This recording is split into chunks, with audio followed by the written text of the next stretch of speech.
Tiwari coat रंगदा जिला जिला देवरी। पहले हम बहुत मनबड़ तांत्रिक थे, बहुत मनबड़, अपने आप किसी को लगाते नहीं थे।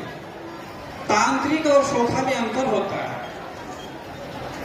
तंत्र मंत्र यंत्र जो लोग जानते हैं वो तांत्रिक होते हैं। हमारे पास ये भी था, ये सब, और ये भी था। ये लुधियाना पंजाब 4 सिनेमा के पीछे मंदिर वाले गली में हमारा क्वार्टर था। बिना पूछे दिल का हाथ दबाने वाले बंगाली तांत्रिक दिनेश कुमार लिखा हुआ था। अरे वाह, सुनिए इधर सुनिए। कहाँ था आपका पिछवा?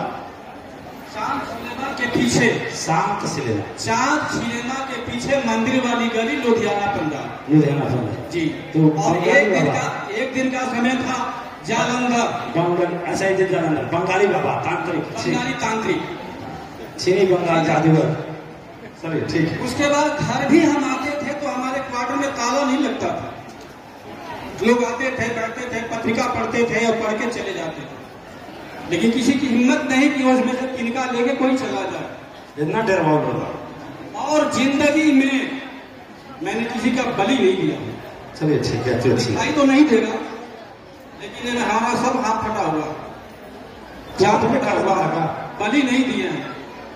कुछ समय के बाद हमें सतगुरु की तलाश,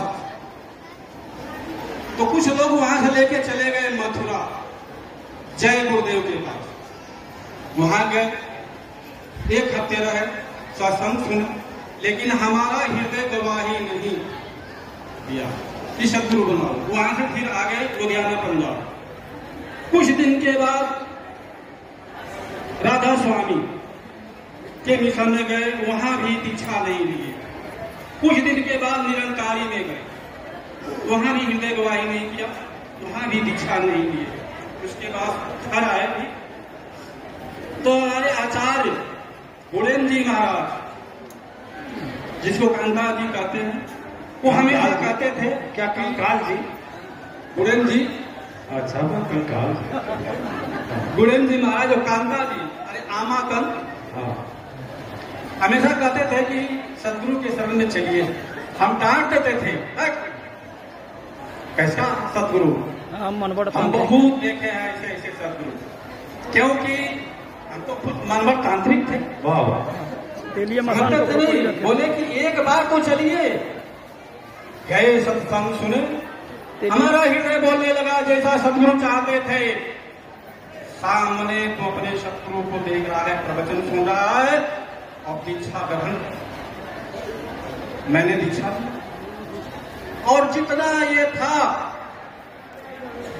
हमारे पास, मैंने झोला भर जाता था नोटों से, और किसी को अपने आगे लगाते नहीं। अभी पोल सब चीज खोलेंगे, सूखा लोग अभी पोल खोलेंगे। बहुत अच्छी दीक्षा लिए, और दीक्षा लेने के बाद सब अपना जो है सब कुछ बांट दिए। जो मेरे बाबू थे उनको खोपड़ी दे दिए, आटी दे दिए। खोपड़ी जी सच्चू को, जी आदमी को, अपने बापरे का काहे भी उसको रखे थे डरवावे क्या सब नहीं जी, हड्डियां खसकर उसको कान पर लगाते थे। अच्छा, तो क्या खा के आए हैं, किस बात को पूछना चाहते हैं, क्या समस्या वो बताती थी। हड्डियां खोपड़ी क्या जी, और जमीन पर रख देने के बाद ऐसे घुसती थी। बड़ा भरिया ढोंगी रहता था। तो उसको हम दिवाली के दिन लाए थे और सिद्ध किए थे। ऐसे हो हड्डियां कच करो जी, हड्डियां कच करो, हाथी की गोड़े हाथी कौन जाती है, तेली हड्डियों के जात से खाता तेली हो जी।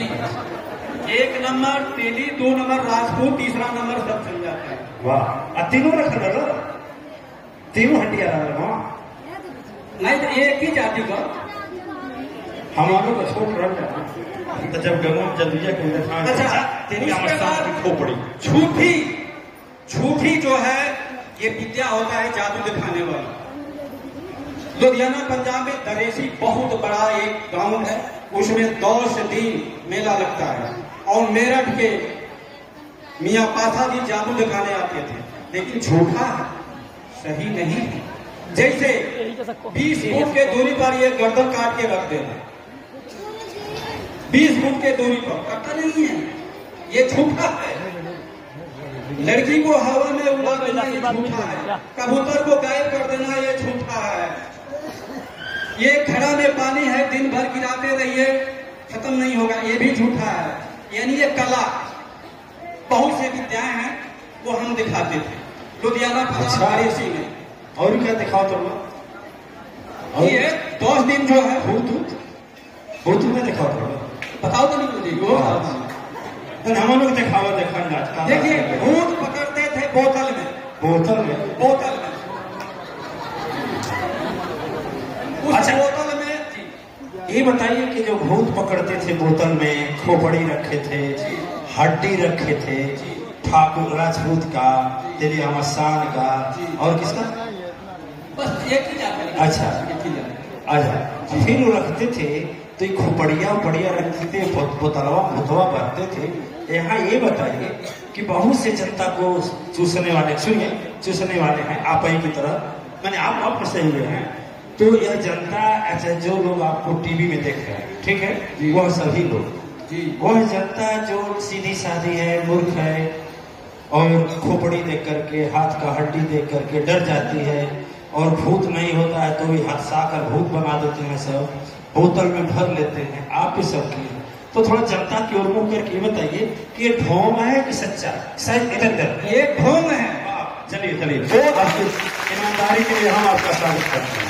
ये जो बोतल में हम भूत पकड़ते थे वो सच्चाई नहीं था, सच्चाई नहीं, बहुत अच्छा, सच्चाई नहीं था, उसमें आवाज आता था हम जा रहे हैं, लेकिन उस चीज का नाम नहीं बताएंगे। नहीं जरूरी नहीं है। अब ये झूठा था, बोतल में और उसमें से आवाज आता था कि हम जा रहे हैं। और पंजाब में लोग आते थे, रुपये को पैसे को लोगों की कमी नहीं होती थी, जितना मांगते थे और देते थे। अच्छा अब क्या है कि सोखा जो है अपने देवी देवता से जो है जबरदस्ती प्रेत को पकड़ लेते हैं, अपने देवी को दे देते हैं, बाद में उसका जो है पैसा खा जाते हैं, रास्ता नहीं करते हैं, करते भी हैं तो घुमरिया करके प्रेत उनके घर आ जाता है, वही आगे चल के औरम बरम हठी सठी उनके सोखा के घर आने लगती है। अच्छा सुनिए, सोखा बाबा, तांत्रिक बाबा, खोपड़ी वाले बाबा, बंगाली तांत्रिक, तेरी अमरसान की खोपड़ी। अच्छा ये बताइए, सोखा बाबा, तांत्रिक बाबा, अरे पहले अब बैठे जी हुए, ये बताइए कि आप क्या राय देंगे, प्रेत पूजा अच्छा है कि माँ आदिशक्ति की पूजा, दुर्गा काली की नहीं, क्योंकि मातेश्वरी परिवार में माँ आदिशक्ति की पूजा होती, तो प्रेत पूजा करना ठीक है माँ की, माँ आदिशक्ति का? देखिए असलियत मानिए तो प्रेत एक भ्रम। बाबा चलिए ये एक भ्रम है। एक बात सुन लीजिए आप लोग, जो लड़कियां बहुत से हम सुने हैं और खेल रही हैं, कर रही हैं, हमारे चचिया दिया,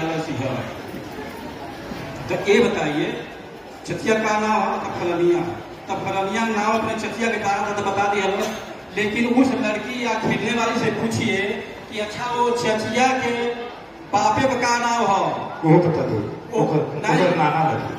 हाँ जैसे ऐसा बात पूछिए, हाँ अरे वही ना हो, वही से पूछो, वही से कोई जानती ना हो, चचिया के राशि के नाम पूछा नहीं बता तो कहाँ उतना 20,000, जैसे जो जानती है वो तो बता देगी, लेकिन जो नहीं जानती है, प्रेत है तो सब कुछ जान रही है ना, लेकिन उसके आगे आप बात पूछेंगे तो बता नहीं पाएंगे। एक घटना है, थोड़ा बात आप जल्दी बोल रहे हैं, इतना जल्दी मत बोलिए। जो है नखड़ा करके लड़की खेलती है तो प्रायः 2-4 लोग बैठ जाते हैं और तांत्रिक भी बैठ जाता है, पूछता है बोलो कौन हो, कौन दिया, तो लड़की बोलती है कि हमारा चाची दी, तो उससे पूछना चाहिए कि चाची का नाम तो बता देगी, फला नाम है, लेकिन उससे यदि ये पूछा जाए चाची की राशि का नाम तो नहीं बता पाएगी। इसका मतलब वो झूठा इसलिए है कि जो दैविक शक्ति रहती तो चाची की राशि का भी नाम जानती ना, और चाची के नाना के नाना का नाना का नाना का नाम भी जानती। इसका मतलब यदि आप लोग देखिए, स्वयं परीक्षण कीजिए कि घर की लड़की हो चाहे बहू हो, सर पांव ऐसे हिला रही है, आप मातेश्वरी परिवार के दीक्षा लिए हैं, उससे ऐसा पता करिए कि बोल यदि इतना जानकार बाड़ी तो गुरु जी की राशि का नाम बताओ। ठीक है, कोई पर समझ आ गया कि ये गलत है। तो यदि नहीं बता पा रही है तो इसका मतलब वह झूठ कह रही है, तो इसकी इलाज दूसरी है इसका भी इलाज। जैसे सर्ट को हो जाता है, दिमाग में हो जाता है, उसका सारा इलाज यहाँ पर होता है, साफ होता है, किसी प्रकार का छूटता नहीं। इनके कहने का मतलब है कि यदि आप लोग अपने घर में खेलने वाले का प्रेत जानना चाहते हैं कि प्रेत है कि नहीं, तो इस विधि से आप जान सकते हैं। चलिए मानिए, ठीक। देखिए, दो सहेली थी, हकीकत घटना बता रहे हैं। दो सहेली थी, एक सहेली मर गई और मरने के बाद दूसरी सहेली 15-20 दिन के बाद खेलने लगी। अरे हम फलनिया हैं, रे फलनिया हैं। अब गांव भर इकट्ठा होते थे और इकट्ठा होने के बाद पूछते थे, उसको बाप को बुलाते थे, तो ऐसे गले मिल के कहती थी, पापा और पापा हम मर गए। कुछ लोग हंसी उड़ाते थे। अच्छा सुदर्शन जी, मेरा कुछ कहेंगे का आप? नहीं। उसके बाद एक दिन कहीं को जा रहे थे तो रास्ते में आदमी मिला, बोला बैठे हम बहुत ज्यादा खाना जाते हैं आपका लड़की बोलने लिखने में नहीं है, बहुत देखिए खेल रही है। हम बोले हम मंत्र बता रहे हैं, आज के बाद नहीं खेले। बोले अरे बताइए कैसा मंत्र है कि आज के बाद नहीं खेलेगी, हम तो परेशान हो गए हैं, 15-20 हजार रुपया भी खर्च कर चुके हैं, लेकिन कोई थोड़ा जल्दी हम बोले ऐसा है कि जब खेलेगी तो उसे पूछना कि अच्छा ये भी ठीक बताओ, तुम्हारे मामा के को लड़का बानो, तुम्हारे मामा को भाई बानो, ये मंत्र है। तो मामा तुम्हारे नानी का क्या नाम हो? वो तो नानी बता। अरे जल्दी बहुत बढ़िया आप कह रहे हैं। यही बात पूछे और समाप्त हो गई, कभी खेली। ठीक है, बहुत अच्छा, धन्यवाद। सोखा आवाज वाला कम से कम इस दृष्टि से आप लोग मत देखिएगा, हमारा पेशा बैठगिरी है। 400 BC से दूर की जनता को ढोंग ढकोसला के शरण में आए और सब कुछ जो है सौंप दिए, हमारे पास कुछ नहीं है, बैठगिरी है। और जो है वैद्य जी को बहुत बहुत धन्यवाद। चलिए, अच्छा ही बताया आपने समाज को, ज्ञानी समाज को थोड़ा आगे बढ़ना चाहिए, ढोंग ढकोसला पाखंड से संघर्ष करना चाहिए। और मैं कहता हूं कि यदि बेटियां आज जग जाएं, मैं कहता हूं यदि बेटियां जग जाएं तो इस धरा से तांत्रिकों और ढोंग पाखंडियों का 400 BC समाप्त। जिस दिन जाग जाए भारत की बेटी, समोज धरा तर आएंगे, हर घर घर देवलोक बनेगा, हर घर में देव की वाणी आएगी। कंपित होगा तांत्रिक भी, कंपित होगा तंत्र भी, झूठा पाखंडी झूठा पड़ जाए, हर घर घर में मां शक्ति का झंडा लहराए और हर घर के देवी देवता साकीर्ति जगमगाए। चलिए, मैं जुझारू बेटी का नाम लेंगे।